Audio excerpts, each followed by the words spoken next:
देश का हूँ, देश के लिए काम करता हूँ। ये लाइन हमने सुनी तो बहुत होगी, लेकिन साबित करके कोई एक दिखाता है। विवेक सर, आपका इंडिया टीवी पर बहुत बहुत स्वागत है। सर, मेरा पहला क्वेश्चन आपसे ये है कि द वैक्सीन वॉर बनाने के पीछे का कारण क्या था और प्रेरणा कहाँ से मिली आपको? प्रेरणा मुझे उन लोगों से मिली जिन्होंने हमको जीवन दान किया।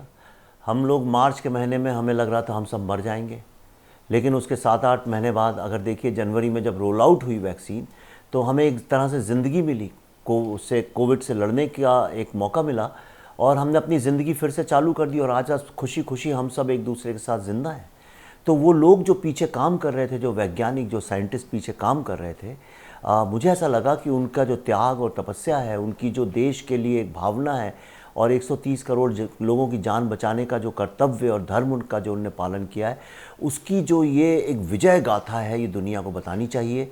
और ख़ास तौर पे इसलिए भी कि उसके पीछे हमारी माँ, हमारी महिलाएं, साइंटिस्ट कितनी सारी हैं। तो मुझे लगा कि ये विषय पब्लिक के सामने लाना चाहिए। सर, ये फिल्म जब वैज्ञानिकों ने देखी तो उनकी क्या प्रतिक्रिया थी, क्या रिएक्शन दिया उन्होंने? वो लोग काफ़ी भावुक हो गए, क्योंकि उनको लगा कि हम भारत में क्रिकेट और बॉलीवुड वालों को तो हीरो मानते हैं, साइंटिस्ट लोग जो पीछे काम करते हैं उनको नहीं मानते हैं। उनको बहुत आनंद आया, अच्छा लगा। और उनको सबसे बड़ी परेशानी ये थी कि जो कैरेक्टर्स, जो एक्टर्स उनकी एक्टिंग कर रहे हैं, वो बिल्कुल हूबहू उनके जैसे ही लगते हैं। उन्होंने कहा मुश्किल ही हो जाएगी कि शायद हमारे बच्चे पहचान ना पाएँ कि कौन असली है, वो कि हम। वैक्सीन आई थी तो बहुत तरह की पॉलिटिक्स खेली गई थी, तो कहीं ना कहीं फिल्म में भी ऊपर से पॉलिटिक्स दिखाया गया है, तो आप उसके बारे में क्या कहना चाहिए? देखिए, फिल्म अगर आप ये मान लीजिए कि ऑफ कोर्स उसका नाम ही वैक्सीन वॉर है, तो ये वॉर किसके साथ चल रहा था? ये वॉर उन्हीं लोगों के साथ चल रहा था जो भारत में अपनी वैक्सीन बेचने के लिए एक ख़तरनाक पॉलिटिक्स का सहारा ले रहे थे। और तो फिल्म ऑब्वियसली उस पॉलिटिक्स को भी उजागर करती है, उस विषय के ऊपर भी रोशनी डालती है। आप देखेंगे तो आपको समझ में आएगा कौन थे वो भारत के दुश्मन जो चाहते थे कि भारत में ज़्यादा से ज़्यादा लोग मर जाएं। सर, जब हमने द कश्मीर फाइल्स देखी थी, उसके बाद रिलीज़ होने के बाद बहुत लोग कह रहे थे कि आप पॉलिटिक्स में उतरना चाहते हैं। इस तरह की चीज़ें फैली थी सोशल मीडिया पे या टीवी पे, बहुत सारे डिबेट हुए थे, तो उसके लिए आप क्या कहना चाहेंगे? उसके लिए मैं कुछ भी नहीं कहना चाहूँगा। लोगों को जो सोचना है सोचें। मैं तो पॉलिटिक्स में नहीं गया, आपके सामने बैठा हूँ, मैं पॉलिटिक्स में नहीं हूँ। और मैं कई बार कह चुका हूँ, मुझे 1000 करोड़ रुपए भी देंगे तो मैं इलेक्टोरल पॉलिटिक्स में कभी भी नहीं उतरूँगा। सर, बॉलीवुड से कितना सपोर्ट रहा है? इकोनॉमिकली किसी ने सपोर्ट किया है? क्योंकि कंगना रनौत आए दिन अपनी स्टोरीज़ में डालती रहती हैं, आए दिन आपको सपोर्ट करती रहती हैं। देखिए, हम पहली बात तो किसी का सपोर्ट मांग भी नहीं रहे हैं बॉलीवुड से। हम सिर्फ ऑडियंस का सपोर्ट मांगते हैं, क्योंकि ये फिल्में बनाना बहुत आवश्यक है। ये फिल्में बनेंगी तो और लोग प्रेरित होकर ऐसी फिल्में बनाएंगे। ये फिल्म आपको जीवन में एक कोई नई चीज़ बताती हैं, कुछ आप नया डिस्कवर करते हैं, आपके इमोशंस जो हैं उनको एक पर्सपेक्टिव मिलता है, ये आपको इंस्पायर करती हैं। द वैक्सीन वॉर आपको बहुत इंस्पायर करेगी, बहुत इंस्पायरिंग फिल्म है, आपके बच्चों को इंस्पायर करेगी, आपकी माँओं को, घर में जितनी आपकी मेड्स हैं उनके दिल को बहुत ठंडक पहुंचाएगी, खुश करेगी। I think it's a very very important film of our times और ये सब लोगों को, सब परिवार देखनी चाहिए। सर, फिल्में जो हो रही हैं आजकल, कॉमेडी, रोमांस, और आपकी फिल्में एकदम अलग तरह की व्यू लेती हैं, अलग तरह की, मतलब जॉनरा क्या है इस फिल्मों का?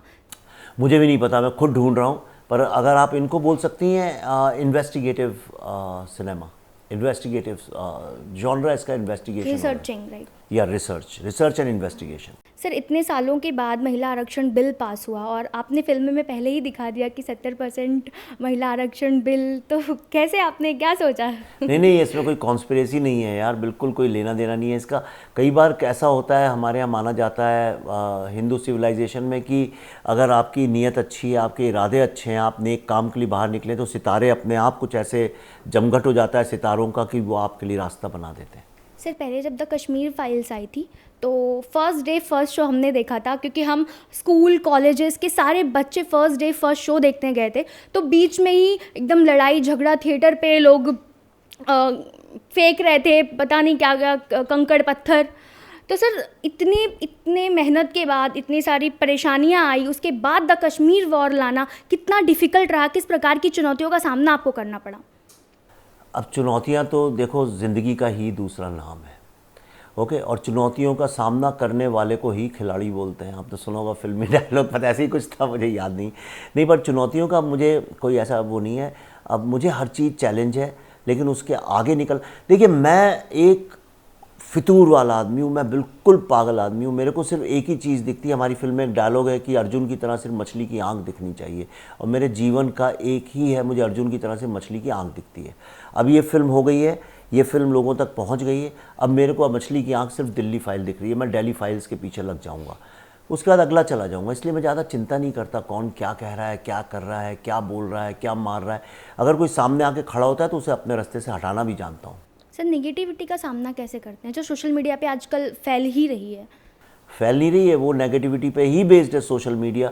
तो मैं पॉजिटिविटी की बात करके करता हूँ। अगर आप इंस्टाग्राम में देखिए तो मैं हमेशा पॉजिटिव, इंस्पायरिंग, स्पिरिचुअल कुछ ना कुछ डालते ही रहता हूँ। और मैं ज़्यादा सोशल मीडिया मैं यूज़ नहीं करता हूँ। सोशल मीडिया मेरे घर में मेरी पत्नी, मेरे बेटे, ये लोग सोशल मीडिया पे हैं ही नहीं, हैं ही, उनको पता ही नहीं है कि क्या होता है सोशल, उनको वो दुनिया ही नहीं पता है। अगर पल्लवी को दिखा दो तो शायद वो चक्कर खा के हॉस्पिटल चली जाए, इसलिए मैं उनको दूर भी रखता हूँ। और मैं भी, लोगों को ऐसा लगता है कि मैं सोशल मीडिया पर, मैं सोशल मीडिया खुद बहुत ज़ीरो, इंस्टाग्राम वगैरह मुझे देखना भी नहीं आता ढंग से अभी तक, कैसे डालते हैं, क्या करते हैं, मैं हेल्प लेता हूँ। ट्विटर एक चीज़ है जहाँ पे मैं करता हूँ, लेकिन वहाँ पे मैं अपना पोस्ट करता हूँ, निकल जाता हूँ। और कभी चलते फिरते अगर किसी ने कुछ कमेंट लिखा है जिसको मुझे लगता है जवाब देना चाहिए, जवाब देता हूँ, चला जाता हूँ। लेकिन ना तो मुझे पता होता है क्या ट्रेंड कर रहा है, दूसरी साइड में लोग क्या लिख रहे हैं। प्रॉब्लम ये है कि दूसरों की बातें सुनने लगो तो आपका भी दिमाग वैसे ही चलने लगता है और आप भी वैसी बात करने लगते हो। मैं पिछले कई सालों से, आज नहीं 6, 7, 8 साल से, रोज़ सुबह एक मोटिवेटिंग वो डालता हूँ क्रिएटिव कॉन्शियसनेस के नाम से। और उसके साथ जुड़ते जुड़ते आज एक बहुत बड़ा एक सत्संग का ग्रुप बन गया जहाँ लोग अच्छी बात लिखते हैं। I focus on that. लेकिन सर आजकल देखा गया है ज़्यादातर बच्चे सोशल मीडिया ही यूज़ करते हैं, सोशल मीडिया से ही उनको खबरें आती हैं। और इनफैक्ट हमने भी सोशल मीडिया पे ही देख के, हम 1 साल से इंतज़ार कर रहे थे द कश्मीर फाइल्स आएगी, तो हमें ऐसा नहीं कह सकते कि आपने कहा कि पूरी नेगेटिविटी ही सोशल मीडिया पे, ऐसा नहीं है, पॉजिटिविटी भी है सोशल मीडिया पे। उसी के ज़रिए हमने द कश्मीर फाइल्स देखी, आपके इंटरव्यूज़ देखते हैं, तो सर नहीं, नेगेटिविटी ऐसा नहीं कि लोग फैलाना चाहते हैं। ये जो मेरा कहने का मतलब, सोशल मीडिया जो चलाते हैं जो कंपनीज़, वो उनकी एल्गोरिथम्स पूरी नेगेटिविटी पे बेस्ड है। आप अगर सुबह ये लिखिए कितना अच्छा दिन है, कितना अच्छा मौसम है, तो कोई किसी को फ़र्क नहीं पड़ेगा। आप लिख दीजिए अरे ये इतना अच्छा मौसम है और लोग जो हैं शोर कर रहे हैं, इनको कुछ फ़र्क ही नहीं पड़ता, तो लोग उसको ध्यान देंगे। आप ये लिख दीजिए अरे मौसम अच्छा होने से क्या होता है, लोग तो मर रहे हैं, तो देखिए लोगों को बड़ा अच्छा लगता है इस तरह का सुनना। और ऐसा नहीं, लोगों को ये पसंद है, वो एल्गोरिथम ऐसा है, वो उसको प्रमोट करेगा, वो ऑटोमेटिकली उसको घुमाएगा, खूब आपके पास लेके आएगा।